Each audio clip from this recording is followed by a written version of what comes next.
సర్వత్ర గోవిందనామ సంకీర్తనం. గోవింద గోవింద. 23వ దశకం. చిత్రకేతుడి ఉపాఖ్యానం. ప్రాచేతసస్తు భగవన్న పరోహి దక్షః త్వత్సేవనం యదిత సర్గ వివృద్ధి కామః ఆవిర్భూవిద తదాలసదష్టబాహుః తస్మై వరం దదిత తాం చ వధూమసిక్నీం. ప్రాచేతసులకి దక్షుడు అనే కుమారుడున్నాడు. అతడు బ్రహ్మదేవుడికి పుత్రుడైన దక్షుడు కాడు, వేరొకడు. ఆయన సంతానం కోసం నిన్ను ఎంతో భక్తి శ్రద్ధలతో సేవించాడు. అతడి తపస్సుకు మెచ్చి 8 చేతులతో ప్రత్యక్షమైన నీవు అసిక్ని అనే స్త్రీని అతడికి భార్యగా ప్రసాదించి సంతాన ప్రాప్తి వరాన్ని కూడా అనుగ్రహించావు. తస్మాత్యజాస్త్వయుతమీశ పునఃసహస్రం శ్రీనారదస్య వచసా తవ మార్గమాపుః నైకృతవాసమృషయే సముమోచ శాపం భక్తోత్తమస్తృషిరనుగ్రహమేవ మీని. నీ వరప్రభావంతో దక్షుడికి అసిక్నికి ద్వారా 11,000 మంది పుత్రులు జన్మించారు.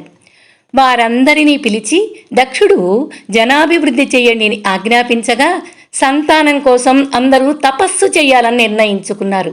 అప్పుడు నారద మహర్షి వచ్చి వాళ్లకి ఉపదేశం చెయ్యగా వారంతా సంతానం కోసం కాకుండా పరబ్రహ్మతత్వాన్ని తెలుసుకోవాలని నిన్ను ధ్యానించసాగారు. ఆ విధంగా తమ పుత్రులు సంతానాభివృద్ధి చెయ్యకపోవడానికి కారణం నారదుడే అని తెలుసుకొని దక్షుడు కోపంతో ఒక్కచోట స్థిరంగా ఉండకుండా సంచరించమని అతణ్ణి నారదుణ్ణి శపించాడు. భక్తోత్తముడైన నారదుడు ఆ శాపాన్ని విని అది తనకి లభించిన గొప్ప వరంగా భావించాడు. షష్ఠ్యాతతో దుహితృభిసృజత కులౌఘాన్ దౌహిత్రసూనురథతస్య స విశ్వరూపః త్వత్సోత్రవర్మిత భజాపయదింద్రమాజౌ దేవత్వదీయ మహిమా ఖలు సర్వజైత్రః.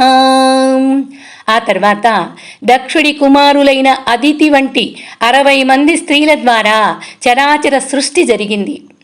అదితి కుమారుడైన త్వష్ట ప్రజాపతికి అతడి భార్య రచనకి విశ్వరూపుడు అనే కుమారుడు జన్మించాడు.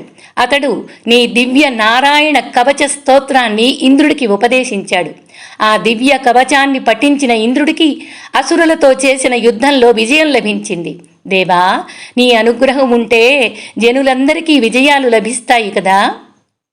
ప్రాక్షూరసేన విషయే కిల చిత్రకేతుః పుత్రాగ్రహీ నృపతిరంగిరస ప్రభావాత్ లబ్ధైక పుత్రమధతత్ర హతే సపత్నీ సంఘైరముహ్యదవశస్తవ మాయయాసౌ. పూర్వం చిత్రకేతుడనే మహారాజు సూరసేన రాజ్యాన్ని పాలించసాగాడు. అతడికి చాలా కాలం సంతానం కలగలేదు. చివరికి అంగీరసుడనే మహర్షి అనుగ్రహంతో ఒక పుత్రుడు జన్మించాడు. అయితే అసూయతో చిత్రకేతుడి ఇతర భార్యలు ఆ బాలుణ్ణి చంపేశారు. తన కుమారుడి మరణంతో చిత్రకేతుడు ఎంతో వేదన చెంది నీ మాయతో మనోనిగ్రహాన్ని కోల్పోయాడు. తన్నారదస్తు సమమంగిరసాదయాళుః సంప్రాప్య తావతుపదర్శ్య సుతస్య జీవం కస్యాస్మి పుత్ర ఇతి తస్య గిరా విమోహం త్యక్త్వా త్వదర్చన విధౌ నృపతిం యయుంక్తాం. ఆ సమయంలో ఎంతో దయామయుడైన నారదుడు అంగీరస మహర్షిని వెంటబెట్టుకొని చిత్రకేతుడి దగ్గరకు వచ్చాడు. చిత్రకేతుడు ఎంతో పుత్ర వ్యామోహంలో ఉండటాన్ని చూసి బాధపడి వెంటనే చనిపోయిన అతడి కుమారుడి ఆత్మని అక్కడికి రప్పించాడు. వచ్చిన ఆత్మ చిత్రకేతుడితో నేనెవరి పుత్రుడిని అని ప్రశ్నించగా చిత్రకేతుడికి జ్ఞానోదయమై మోహాన్ని వదిలేసి పరంధాముడవైన నిన్నే ఉపాసించసాగాడు. అతడికి జ్ఞానోదయం నీ భక్తుడైన నారద మహర్షి అనుగ్రహంతోనే కలిగింది ప్రభు. స్తోత్రం చ మంత్రమపి నారదతోऽధ్యలబ్ధ్వా తోషాయ శేషవపుషో నను తే తపస్యన్ విద్యాధరాధిపతితాం సఖి సప్తరాత్రే లబ్ధ్వాప్యకుంఠమతిరన్వభజద్భవంతం. జ్ఞానోదయమైన ఆ చిత్రకేతుడికి నారద మహర్షి నీ దివ్య స్తోత్రాన్ని మంత్రాన్ని ఉపదేశించాడు. వాటిని స్వీకరించిన అతడు ఎంతో భక్తి శ్రద్ధలతో ఆదిశేషుడి రూపంలో ఉన్న నిన్ను ఉపాసిస్తూ కేవలం 7 రాత్రులలో విద్యాధర గణాలకి అధిపతి అయ్యాడు. అంత గొప్ప పదవి పొందిన తరువాత కూడా ఏకాగ్రతతో నిన్నే ఆరాధించసాగాడు చిత్రకేతుడు. తస్మై మృణాలధబలేన సహస్రశీర్ష్ణాం రూపేణ బద్ధనుతి సిద్ధగణావృతేన ప్రాదుర్భవన్న చిరతోనుతి ప్రసన్నో దత్వాత్మతత్వమనుగృహ్య తిరోధదాధా.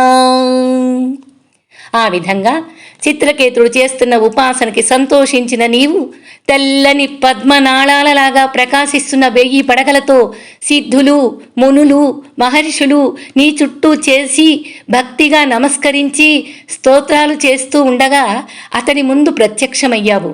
వారి స్థుతులకి సంతోషించి చిత్రకేతుడికి ఆత్మతత్వాన్ని ప్రసాదించి అంతర్ధానమయ్యావు.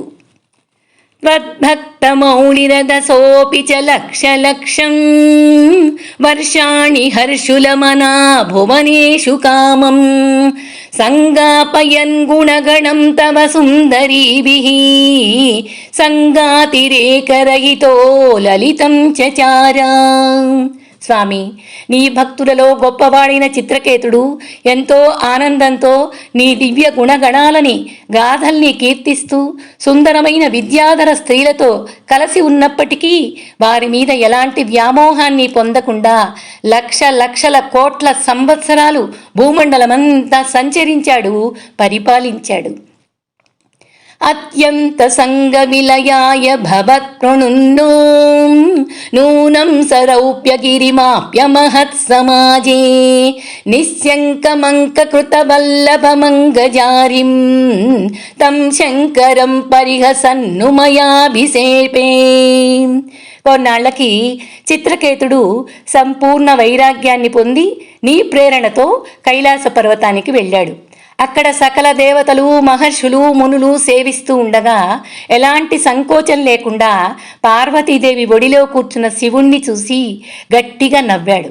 అది విని పార్వతీదేవికి ఎంతో కోపం వచ్చి చిత్రకేతుణ్ణి శపించింది.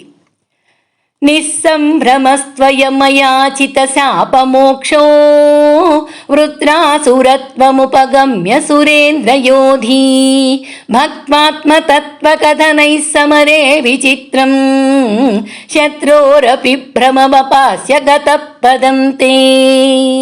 నీ పాదాల మీద భక్తి ప్రపత్తులు అమితంగా ఉన్న చిత్రకేతుడు పార్వతీదేవి శాపానికి ఏమాత్రం చెలించలేదు. శాప విమోచన కావాలని కూడా ప్రార్థించలేదు. అతడు మరుజన్మలో వృత్రాసురుడిగా జన్మించి ఇంద్రుడితో యుద్ధం చేస్తూ అతడికి ఆత్మతత్వాన్ని తెలియచేశాడు.